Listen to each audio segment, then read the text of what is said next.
Senhor, amados. Então, estamos aqui então para falar sobre o capítulo 16, 17 de 8, que nós já lemos. Então vamos tirar aqui, aprender algumas curiosidades acerca de algumas coisas aqui e vamos extrair alguma coisa para a nossa vida. O que nós podemos aprender, né, com o capítulo 16, 17 e 18 de Êxodo.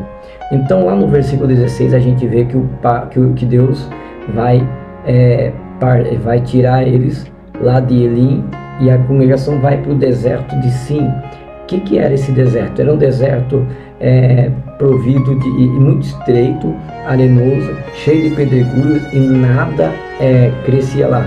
Esse deserto de Sim, ele era a costa do Mar Vermelho, né?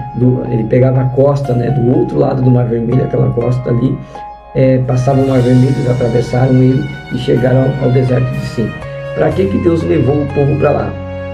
Sinceramente, é para provar o povo, para ver se eles vão guardar a lei do Senhor, ver se eles vão obedecer a Deus, porque eles têm a mentalidade de escravo, né? Eles obedeciam a Faraó, então Deus quer ver se eles sendo livres agora, vão obedecer a Deus.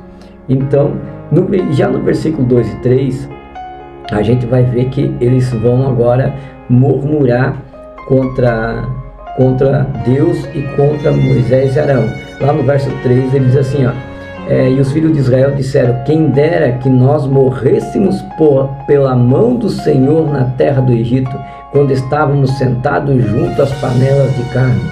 Olha, quando eles falam isso aí, algumas tradições, eles não falam assim, quem dera, eles falam Oxalá. Ou seja, essa palavra Oxalá ou quem dera é um voto, eles estão fazendo um voto, é um desejo do coração, eles falaram com desejo. O que vai acontecer? Além da murmuração, eles falaram o nome de Deus em vão ali. E esse desejo que eles desceram o coração é um pecado grave. E provavelmente, né, não é só provavelmente, vai acontecer. Você vai ver essa geração, por causa deste pecado, você vai ver que por causa dessa murmuração, esse povo que não morreu no Egito, agora vai morrer no deserto. Por isso que a gente vai ver na história que a geração que saiu do Egito, toda a parte dela vai morrer no deserto. Mas por causa desse pecado, eles murmuravam, fizeram voto em nome de Deus em vão ali. No verso 4 aqui, a gente vai ver então que Deus vai falar para Moisés que ia fazer chover o maná do céu e que o povo ia ver se o povo ia guardar a lei, ou seja, ele ia mandar o pão vir do céu, mas ele ia testar o povo para ver se o povo ia guardar sua lei. E por que o povo estava tão temoroso, o povo está tão teimoso? Porque o povo já estava há um mês caminhando e todo o seu alimento tinha acabado, então já estava ali há um mês caminhando no deserto de Sim, então eles foram reclamar. Só que ao invés deles fazer igual Moisés, recorrer ao Senhor, não, eles murmuravam. Recorrer a Deus e murmurar contra Deus são duas coisas diferentes. Então, enquanto o povo murmurava, Moisés se achegava a Deus e pedia uma ajuda, e Deus honrava. Aí Deus fala no versículo 4 lá que vai guardar, que mandaria o maná e ia testar se eles guardar a lei.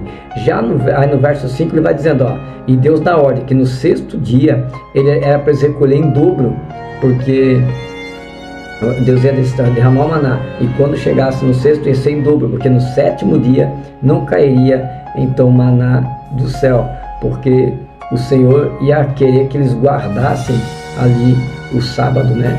Se santificar no sábado, mas lembra que era uma proposta para ver se o povo ia guardar a sua lei. E já no verso 7 e 8, o mesmo sentido onde Moisés fala que eles não murmuravam contra eles, também, mas contra Deus. Aí Moisés, depois de Deus falar com Moisés vai falar com o povo. Aí no verso 7 e 8, Moisés vai direto ao povo agora e fala palavras duras a eles ali.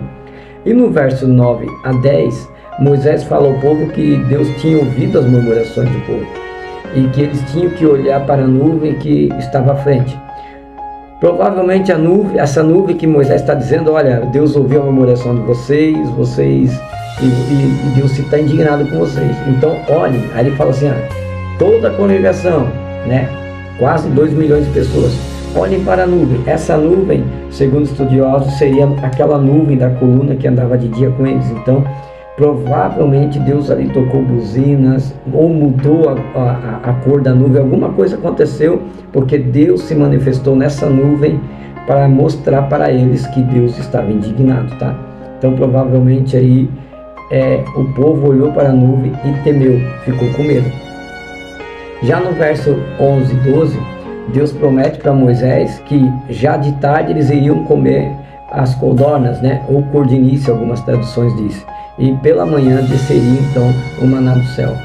E no verso 13 ao 15, as codornas de tarde então vêm, né? E acontece já na parte da tarde, vem uma nuvem de codornas, e na parte da manhã, já antes do nascer do sol, cairia então o maná. E por que tem que ser antes do nascer do sol? Porque o maná era algo tão sensível que se ele tocasse no solo e batesse o calor do sol, ele derretia. Então o maná cairia sobre o orvalho. Então havia aquela chuva fina, né? Aquele sereno na madrugada. E em cima daquele sereno, olha como Deus cuida do povo, para não sujar, cairia ali o maná. E o povo podia então estar pegando, né? Então eles tinham que, aí ele vai antes do nascer do sol, como eu já falei. Então no verso 17 e 18 a gente vai ver a ordem que Deus dá, que eles tinham que recolher ali um gomer por pessoa, né? Depois de orar, o maná foi enviado dos céus para alimentar o povo, e assim foi recomendado que cada israelita recolhesse apenas a quantidade referente a um gomer por pessoa, e cada manhã onde um gomer era medida, né? A cada manhã. Então eles tinham que recolher um gomer por pessoa. O que é um gomer? Era 1,76 litros, 1,76 litros. Alguns já dizem que é 2,2 litros. Então varia, de 1,76 litros a 2,276 litros, tá? Era um jarro de barro, né, que era colocado lá dentro. Então ele falou que era recomendado que eles recolhessem apenas a quantidade para uma pessoa. Então se tivesse duas, era duas quantidades, se fosse três quantidades. Mas no versículo 19 e 21, Moisés vai dizendo, Moisés diz que não poderia recolher mais do que uma pessoa para guardar para o outro dia, tá? Porém, Moisés fica sabendo no versículo 20 e 21 que o povo guardou. E o que acontece aí? Que no outro dia estava cheio de bicho, estava fedendo, tá? Então eles não ouviram a voz do Senhor. Lembra que o Senhor tinha dito para Moisés, agora eu vou ver se eles vão ouvir as minhas leis, as minhas ordens.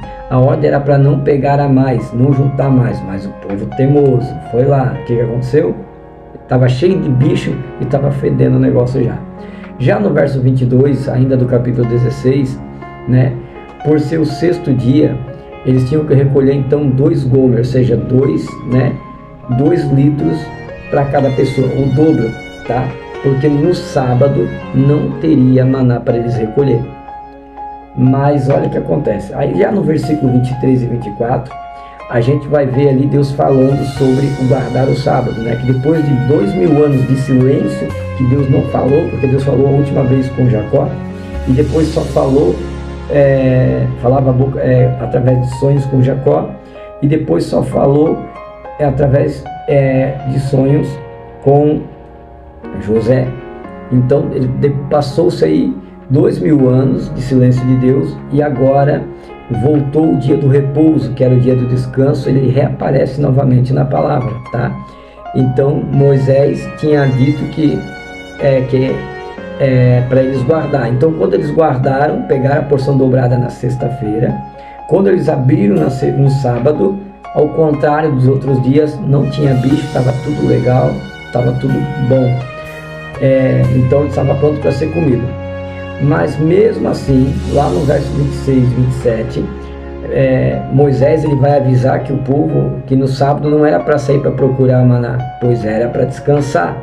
E mesmo assim, ele fica sabendo que alguns saíram para procurar o maná. Ou seja, provavelmente foi o mesmo que pegou, deixou de um dia para o outro e apodreceu. Então ele já tinha experiência. Então ele duvidou na sexta-feira. Em vez de ele guardar de um dia para o outro, ele só pegou o dia, porque ele não queria passar pela pela mesma situação, e foi então, provavelmente foi buscar de manhã, mas não tinha, porque Deus tinha mandado ele para guardar, né? E no versículo 28 e 29, ainda do capítulo 16, nós vamos ver que o Senhor reclama com Moisés, né? E logo Moisés vai cobrar o povo. Olha a intimidade que Moisés tinha com Deus. Moisés falava com Deus, irmãos, boca a boca. Deus vai lá e fala no verso 28 e 29, lá, fala assim, olha, diz assim, olha, Moisés, deixa eu achar aqui, onde é que está aqui, a passagem ali, 28 e 29, né? Aí ele vai assim, então disse o Senhor a Moisés, até quando recusareis de guardar os meus mandamentos e as minhas leis? Vede, visto que o Senhor nos deu o sábado. Então, olha que interessante, no versículo 28, Deus fala diretamente com Moisés. Moisés, até quando? Ou seja, olha que tremendo, já pensou? Você ter a vida toda dirigida por Deus desse jeito, né? Sendo para disciplinar ou para te falar coisas boas, tipo te puxar a orelha e falar, poxa, Fabiano, quantas vezes eu vou falar para você não fazer isso, né? Geralmente hoje Deus fala conosco através de sonho, profecia, palavra, mas boca a boca é raro, né? Olha que tremendo isso aqui, né? Eu ouvi no começo da minha conversão, quando eu jejuava, buscava muito, batia no Espírito Santo, eu ouvia Deus falar comigo audível. E era tremendo, irmãos. E depois, eu não sei, parece que a gente vai amadurecendo, Deus vai largando a gente para a gente parar de caminhar agarrado na mão dele, começa a andar com as próprias pernas e pela palavra, né? Mas interessante, daí no versículo 29, Moisés vai para cima do povo e vai reclamar com o povo, né? Ele vai dizer lá, poxa, Deus não deu a ordem para vocês, para o sábado, que no sexto dia vai como para 2 dias, cada um fica no seu lugar e ninguém saia do seu lugar no 7º dia. Então Moisés cobrou do povo. E no verso 32 a 35, o Senhor manda eles então guardar um gomer de maná, que esse gomer era para guardar dentro do recipiente para eles mostrar na descendência. Esse gomer, esse vasinho de barro que vai ser guardado, lá na frente a gente vai ver que ele vai ser guardado com o quê? Dentro da Arca da Aliança, com o cajado de Arão e juntamente com as tábuas da lei, tá? É o que tinha dentro da Arca da Aliança: o maná do céu, cajado de Arão e as tábuas dos 10 mandamentos, que nós vamos ver lá na frente. E o que nós temos a aprender com o capítulo 16? Primeiro, por mais difícil que seja a nossa luta, devemos sempre esperar no Senhor. Ou seja, Deus enviou de propósito o povo de Israel para o deserto de Sim, né? Lá para o deserto de Sim. Para quê? Para que eles pudessem aprender a depender de Deus. E claro, chegou lá, acabou a comida, acabou a água, então eles ficaram desesperados. Só que em vez deles clamar a Deus, eles murmuraram. Então, quando as coisas para mim e para você parece que não tem mais jeito, ao invés de nós murmurarmos, nós temos que recorrer a Deus. Então, não reclame das coisas que está acontecendo com você. Ao contrário de você reclamar que não vai levar a lugar nenhum, recorra a Deus. Busque a Deus e Deus te ouvirá, tá? Segunda coisa que eu posso aprender do capítulo 16: nunca devemos esquecer o que Deus fez por nós. Se pudermos guardar algo, até um objeto, para nunca esquecer o que Deus fez. Ou seja, a gente é muito bom em receber, mas a gente é péssimo para lembrar. É por isso que o Senhor instituiu a Santa Ceia para a igreja. Fazer isso em memória de mim até que eu venha. Por que o Senhor mandou fazer? Para a gente não esquecer da morte e da ressurreição de Cristo. Porque se o Senhor não tivesse instituído a Santa Ceia, o cristianismo não chegaria onde está hoje. Nós talvez não chegaria, porque o povo, a gente é muito bom em esquecer, né? E é tão fácil, às vezes você já passou por tantas coisas difíceis e muitas vezes o Senhor te tirou, mudou teu cativeiro, te deu vitória. Mas sempre que aparece um problema novo, a gente se sente potente e esquece que lá atrás Deus já fez algo por nós. E porventura Deus não faria de novo, né? Então, sempre é bom você guardar algo, ou às vezes você tem ali como lembrança: olha, eu tenho essa Bíblia do tempo que eu passei uma luta, olha, eu tenho essa camiseta do tempo que eu passei uma luta, essa aqui é a foto da igreja onde eu passei uma luta. Guarda, para você sempre se lembrar de onde Deus te tirou. Verso 17. A jornada pelo deserto de Sim, e quando começa a faltar água, né? Eu tinha falado que tinha faltado água lá no capítulo 16, na verdade, faltou no 17, tinha faltado a comida no 16. Opa, bati aí e rodou tudo aqui, mas agora vai. Então, mais uma vez, o Senhor manda o povo, né, para um lugar agora sem mantimento. Eles saíram do deserto de Sim e foram para um lugar chamado Refidim, e nesse lugar não tinha água, tinha acabado, né? Então o Senhor mais uma vez estava provando o povo, ensinando o povo que Ele é provedor, mas o povo mais uma vez vai murmurar. No verso 2 e 4 do capítulo 17, o povo murmura, né? Então o povo ainda não tinha entendido que era para eles clamar a Deus e não murmurar contra eles. Ainda a gente vê, aí então a gente vai ver mais uma vez Moisés recorrendo ao Senhor, né? E ao invés de confrontá-lo. Então, ao invés de ele criticar a Deus, ao invés de ele falar que não está dando nada certo, ó Senhor, não está dando nada certo, tu me trouxe para cá, não. Moisés falou assim: o que eu faço? Não tem água para o povo, né? E no verso 5 ao 7 a gente vai ver que Deus dá ordem para Moisés: ó Moisés, vai junto os anciões, passa à frente do povo, pega o teu cajado e fere a rocha, e quando você ferir a rocha, vai sair água e todos eles vão beber, né? Então ele foi lá e fez isso. E como os judeus, eles têm mania de quando algo marca, eu colocar um nome, né? Um título, aquele lugar ficou chamado de Massa. Por que de Massa? De Massá, aliás, porque a palavra ali é disputa, porque o povo disputou contra Moisés.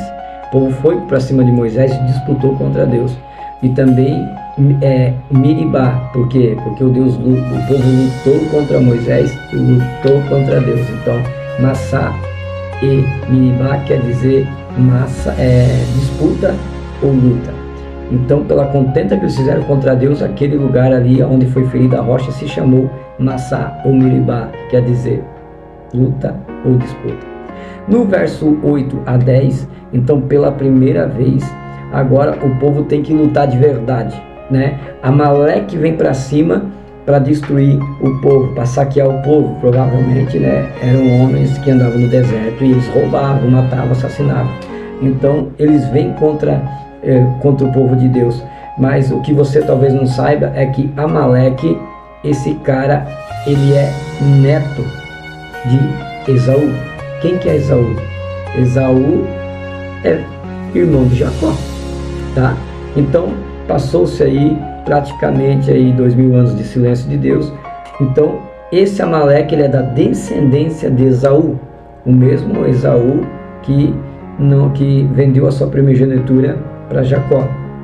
Então ele vem para cima. Aí Moisés teve uma ideia. Moisés sobe de cima da colina e leva com ele Ur e Arão para ajudar em oração. Então, quando fala que quando eles estavam juntos, enquanto a batalha durou o dia inteiro, então até o pôr do sol, as mãos de Moisés começaram a pesar. Então Arão de um lado e Ur do outro colocaram pedras para apoiar o cotovelo, ele ficava com as mãos de Moisés levantadas. E a Bíblia diz que quando baixava a mão, o Amaleque, ele acabava ali ganhando contra o povo de Israel. Mas quando levantava a mão, o povo de Israel prevalecia. Então é a primeira vez que você vai ver aqui escravos que só sabiam trabalhar e ser afligidos virarem agora guerreiros. Então, na mão de Deus, eu e você, olha que tremendo isso aqui, eles saíram de cordeiro mudo, porque eles apanhavam no Egito lá, e viraram leão agora. Eles foram para cima, eles não correram. Então, naquele momento ali, Deus ali institui através de Moisés Josué como já general, ele que comandou a batalha. Então, enquanto Josué pegou o povo, pegou os homens e foi para a luta, e detalhe, o povo de Amaleque era um povo já mercenário, era um povo de guerra, era um povo de estratégia, mas mesmo eles tendo estratégia, sabendo guerrear, perderam para o povo de Israel graças às mãos do Senhor pela vida de Moisés. Tremendo isso aqui, né? Lá no verso 14, a gente vai ver que Deus disse a Moisés: escreve isso no livro. Quando eles vencem a batalha, Deus fala para Moisés: escreve isso no livro. Então, aqui no verso 14 do capítulo 17, a gente vê nascer o quê? A Bíblia. A Bíblia nasce aqui. Ele não diz assim, ó, escreve um livro. Não, ele diz, ó, escreve isso num livro. Ou seja, essa é só mais uma das histórias.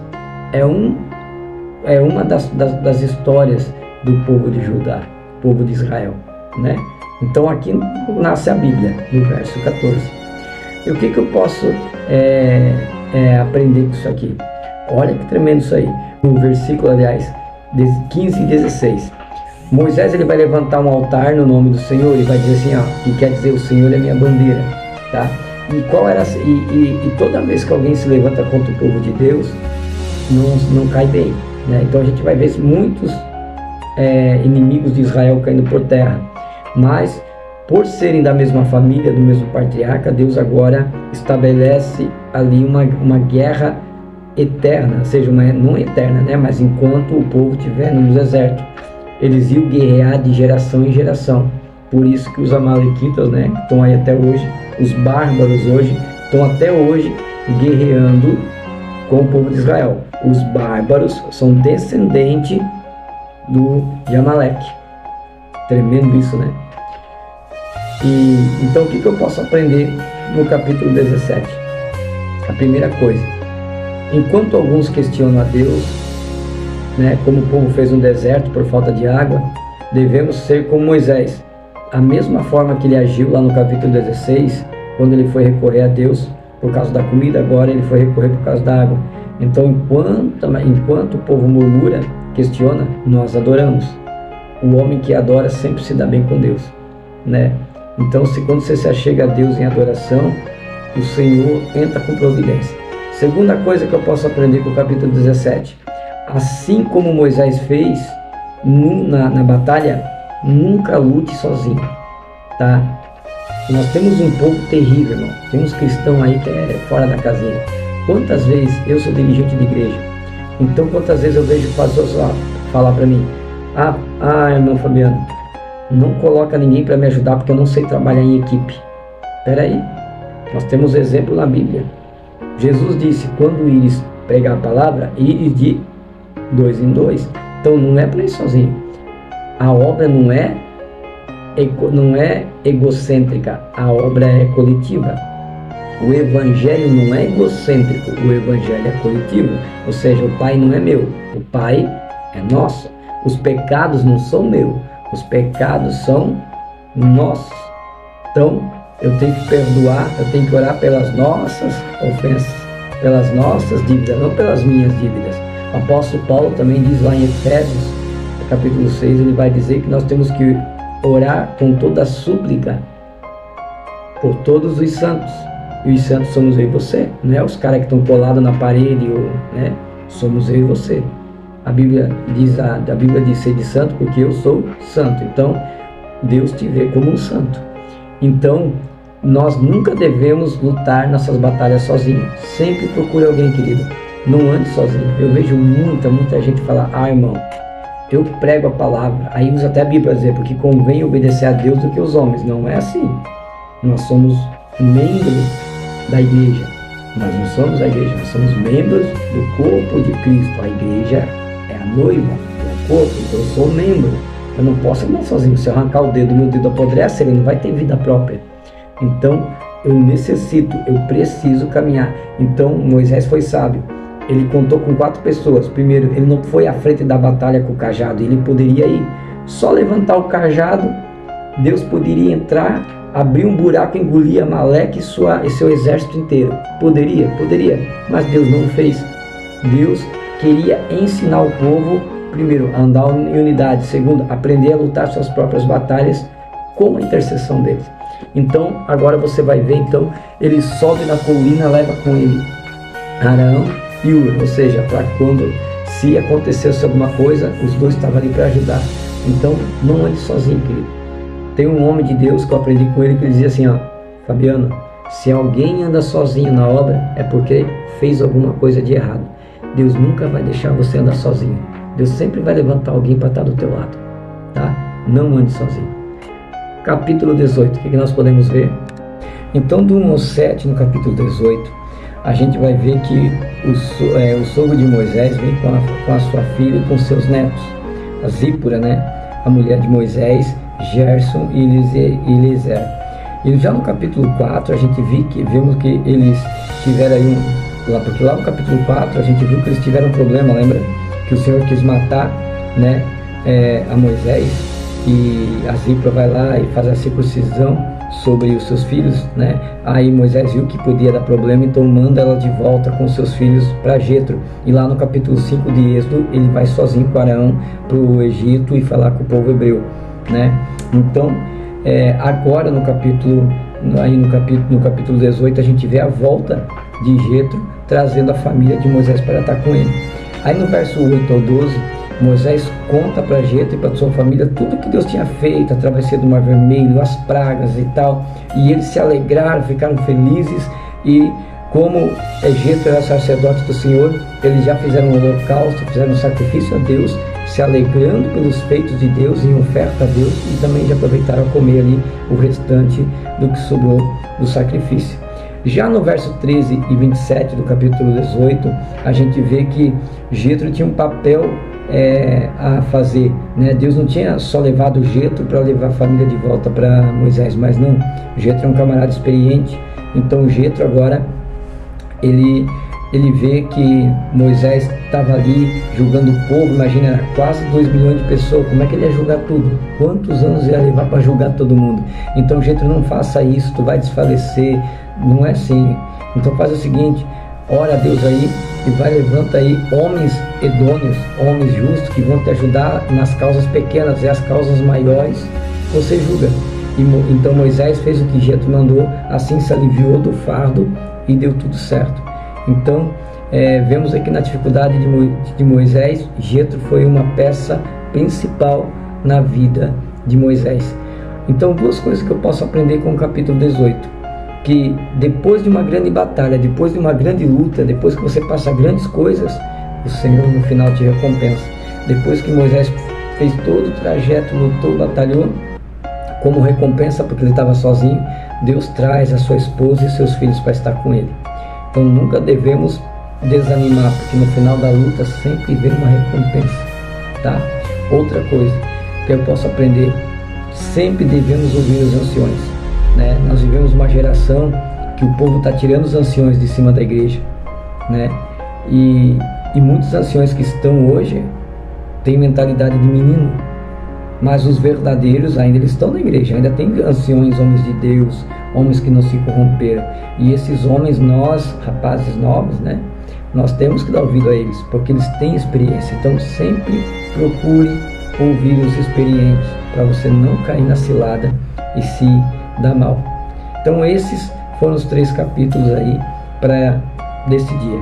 Amanhã à noite teremos aí a explicação textual do capítulo 19, 20 e 21, que vai ser uma live, tá? Deus abençoe você, obrigado por estar conosco mais uma vez. Compartilha, se inscreva no canal e ative o sininho para quando eu enviar o vídeo aqui, você já sabe quando eu estarei online, quando estarei ao vivo ou quando estou mandando algum vídeo aqui. Deus abençoe e obrigado por estar conosco.